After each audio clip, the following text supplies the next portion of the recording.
নমস্কার দর্শক বন্ধুরা, মোটিভেট মন চ্যানেলে আপনাদের সকলকে স্বাগত জানাই। সর্বদা হরিনাম করলে মানব জীবনে কি কি লক্ষণ দেখা যায়? বন্ধুরা, আজকের এই ভিডিও খুবই মনোযোগ সহকারে শ্রবণ করবেন, কারণ আজকের এই ভিডিও থেকে আপনার জীবনও পরিবর্তন হতে পারে।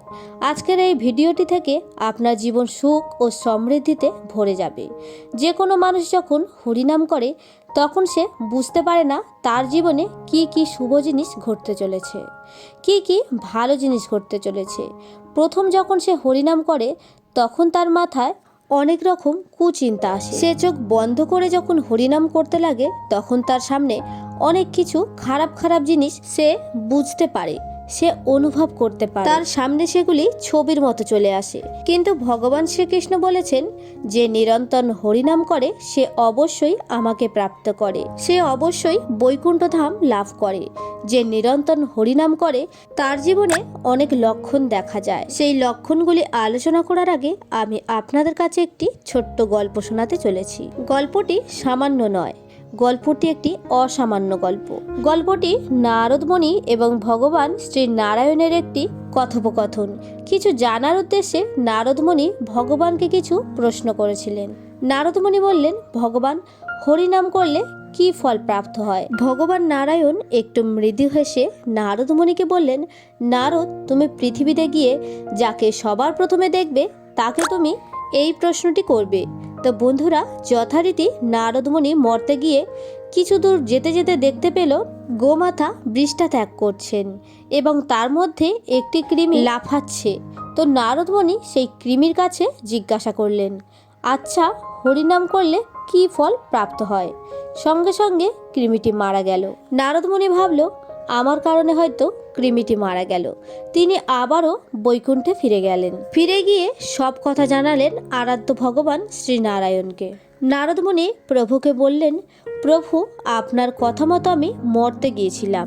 সেখানে গিয়ে আমি একটি কৃমিকে জিজ্ঞাসা করেছিলাম, কারণ সে প্রথম আমার দর্শনে এসেছিল, কিন্তু সঙ্গে সঙ্গেই সে মৃত্যুবরণ করল। তো ভগবান নারায়ণ সব শুনে বলেন, তুমি পূর্ব দিক বরাবর চলে যাও, দেখবে একটা গরুর বাছুর হয়েছে, তাকে এই প্রশ্নটি করবে।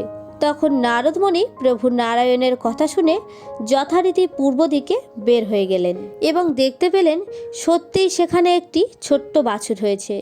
নারদ মুনি সেই ছোট্ট বাছুরটিকে জিজ্ঞাসা করলেন, আচ্ছা, হরিনাম করলে কি ফল লাভ হয়? বন্ধুরা, বাছুরটিও সাথে সাথেই মারা গেল এবং নারদ মুনি এই দৃশ্য দেখে ভয় পেয়ে গেলেন।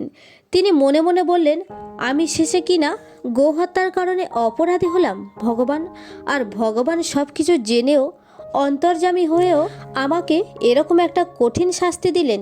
তিনি তাড়াতাড়ি বৈকুণ্ঠে গেলেন এবং সেখানে ভগবান শ্রী নারায়ণের সামনে উপস্থিত হলেন। তারপর তিনি ভগবান নারায়ণকে সব খুলে বললেন। ভগবান নারায়ণ তখন নারদ মুনিকে বললেন, তাহলে তুমি একটি কাজ করো নারদ মুনি, তুমি দক্ষিণ দিক বরাবর যাও, দেখবে রাজার একটি সন্তান হয়েছে, তাকে গিয়ে তুমি এই প্রশ্নটি করবে। নারদ মুনি তার আরাধ্য ভগবান শ্রী নারায়ণের কথা শুনে গেলেন দক্ষিণ দিকে।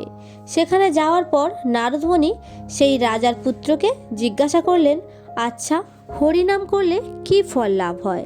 ছেলেটি বলে উঠল, মুনিবর, আমি তো কোনোদিনই হরিনাম করিনি, কিন্তু হরিনাম শুনে আমি কৃমিজনি থেকে মুক্তি পেয়ে গোবৎসরূপে জন্মগ্রহণ করলাম এবং গোবৎসরূপে জন্মগ্রহণ করার পর আপনি যখন এসে আমার সামনে ফের হরিনাম করলেন তখন আমি এই মানব জন্ম লাভ করলাম। এখন যখন আপনি আমার সামনে হরিনাম করলেন, এবারে আমি আর জন্ম লাভ করব না। এই মায়ার বন্ধন ত্যাগ করে বৈকুণ্ঠ ধামে শ্রী ভগবান নারায়ণের চরণে যেতে চলেছি। তাহলে বন্ধুরা, আপনি একবার ভাবুন, হরিনাম শুনে যদি মুক্তি লাভ করতে পারি তাহলে হরিনাম করলে কি কি ফল লাভ হতে পারে তা আপনি নিশ্চয়ই বুঝতে পেরেছেন। তো এই কথা শুনে নারদ মুনি সব কিছু বুঝতে পারলেন যে হরিনাম করলে কি ফল লাভ হয় তা ভাষায় প্রকাশ করা সম্ভব নয়। বন্ধুরা, অনেক মানুষ আছেন যারা অনেক পুজো পাঠ করেন এবং মন্দিরে গিয়েছেন, অনেক মানুষের সেবা করেছেন, অনেক দেবদেবীকে দ্রব্য এবং পূজার সামগ্রী দিয়েছেন। হয়তো তার থেকেও কিছু উপকৃত হয়েছেন, হয়তো তার থেকেও কিছু ফল লাভ হয়েছে, কিন্তু সেই ফল দীর্ঘস্থায়ী নয়। কোনো মানুষ যখন সব কিছু থেকে হেরে গিয়ে, সব কিছু থেকে বঞ্চিত হয়ে যখন সে ভগবানের সান্নিধ্যে আসে, ভগবানের চরণে আশ্রয় নেয় এবং যখন হরিনাম শুরু করে, তখন সে তার জীবনে আস্তে আস্তে বিভিন্ন লক্ষণ দেখতে পায়। প্রথমত, হরিনাম করলে আমাদের এই জাগতিক মায়ার বন্ধন থেকে মুক্তি পাওয়া যায়। একটি মানুষ যখন নিরন্তর হরিনাম করতে থাকে, তখন তার মধ্য থেকে কাম, ক্রোধ, লোভ এগুলির মধ্যে সে আর থাকে না। আমরা জানি যে কোনো মানুষের মধ্যে যদি কাম থাকে, যদি ক্রোধ থাকে কিংবা লোভ থাকে, তবে সেই মানুষের মধ্যে কোনোদিনও ভালো হবে না, কোনোদিনও তার উন্নতি সাধন হবে না। হরিনাম করলে কিন্তু এই কাম, ক্রোধ, লোভ সেই ব্যক্তির জীবনে কোনোদিনও আর আসবে না। শুধু এই জন্ম নয়, তার যদি পরবর্তী কোনো জন্ম হয় তখনও আসবে না।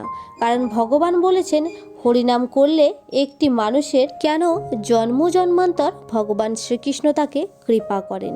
কোনো মানুষ যখন এই জড়জগতের দুঃখ, বেদনা, যন্ত্রণা এই সব জিনিস অনুভব করে, যখন দেখে তার নিজের লোক তার নিজের কাছের মানুষকে ছেড়ে চলে গেছে, তাকে দুঃখ দিয়েছে, তাকে কষ্ট দিয়েছে, সে তখন কান্নায় ভেঙে পড়ে। সে তখন ভাবে যে আমার জীবনে আর বেঁচে থেকে কী লাভ, কারণ যে আমার সবচেয়ে প্রিয় মানুষ, যে আমার সবচেয়ে কাছের মানুষ, সেই আমাকে ধোঁকা দিয়েছে, সে আমাকে ছেড়ে চলে গেছে। তখন তার জীবনে অবশ্যই কোনো দুঃখ, যন্ত্রণা ও বেদনা থাকে না। সেই মানুষ যদি তখন ভগবান শ্রীকৃষ্ণের শরণাপন্ন হন এবং সে যদি হরিনাম করেন,